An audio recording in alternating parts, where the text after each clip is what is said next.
Hello everyone. So today I'm going to be showing you how to build up mountain pose with good posture. And for those of you who don't practice yoga, mountain pose is basically just standing with your arms over your head. Before we get into this, I do just want to remind everyone that I am not a doctor or a physical therapist, and if you have any concerns about your health, it is best to consult with a medical professional. Also, if you do decide to follow along with what I demonstrate here today, make sure you go slowly, and if anything hurts, stop. Alright, so why am I making a whole video about standing? It's really because even though it looks easy, I can just do this, there are actually a lot of subtle movements that you want to make sure you're doing that are going to help you have good posture while you're standing. So, first, I just want to show you what my posture looked like a couple of years ago and point out the areas that needed to be improved. So the first thing you want to notice is that my upper back here is pretty rounded, and we want that to be a bit straighter. The second thing is there's this bend in my low back, and some curvature is normal, but I can feel that it's pretty collapsed right here, and I'm not engaging on my core at all. The next thing is that my knees are locked in the back, and it's totally okay to have that range of motion available to you, but probably not how you want to be standing all the time.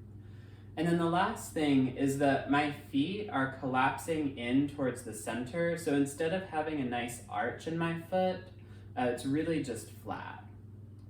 Alright, so here's how you want to go about correcting some of these things. First, you want to make sure that you have even pressure on the four corners of your feet. And let me show you what that looks like. Alright, so I'm engaging my ankle in order to do this, and the top of my foot a little bit. And then I'm also just using my body weight. So you can kind of rock back and forth, just get a feel for it. And then you'll just settle in to where you can feel an even pressure on the four corners of your feet. And my legs are also engaged a little bit here. Not a ton, but just enough so that I do have this slight bend in my knee. All right, now let me show you a close-up of what this movement looks like. Okay, so here we have the foot collapsed. If I try to put my fingers under, I really can't get very far, and you can see the ankle is sort of bulging out here as well. So it's a really subtle movement. There's it engaged, here's collapsed, here's engaged. And like I said, I'm engaging in my ankle, really the outer part around here, the top of my foot a little bit, and then in the back as well. And I just want to point out the four corners of your feet. So that does not include your toes. So that's going to be here, here, and then either side of your heel. Okay, so I have even pressure on the four corners of my feet, slight bend in the knee, and the next thing I want to do is push into the ground through my feet. So like I'm trying to push the ground away from me. And that's going to come from your hips and your glutes. So as I do that, you can see that my low back is a bit more elongated than it was before.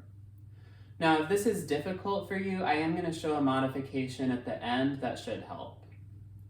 The next thing you want to do is engage your core. So watch as I engage my core. Look, this is not engaged. Here's engaged. I feel it pulling my low back up a bit, which feels really nice, and then it's straightening out my mid back as well.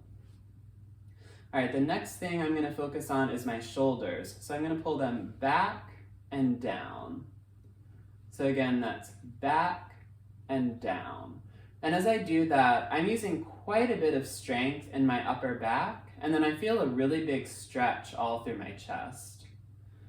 The next thing I'm going to focus on is my neck. So for a long time, I had a tendency to do this, but you actually want it to come from here. So again, not this, but this. And then the last thing you want to do is raise your arms over your head. So for me, it starts to get a bit difficult right here, and I have a tendency to sort of push my head forward in order to raise my arms all the way. But you want to keep your head and neck straight and raise like this. And it's not that I'm using a ton of muscle to do this, it's just that my body isn't really used to doing this motion, so it feels a bit awkward and I have to think about it. Alright, so there you go, that's mountain pose, and now I'm going to show you that modification if you were having a little bit of trouble pushing your feet into the floor. Okay, so if you were having some trouble pushing your feet into the floor, I'm going to show you a modification that should make that a bit easier for you. And the reason this works is because you're no longer working against gravity. So I'm just going to lay flat on my back on the couch with a slight bend in my knee, and I'm going to push my feet into the end of the couch, making sure that I do have even pressure on the four corners of my feet. And I like to do this because I can hold this position a lot longer than I can stand in this position. And as I hold it, I start to feel things in my abdomen and the front of my hips sort of open up. All right, well, thanks so much for watching. I hope you enjoyed my video about mountain pose. And if you found this helpful, don't forget to subscribe.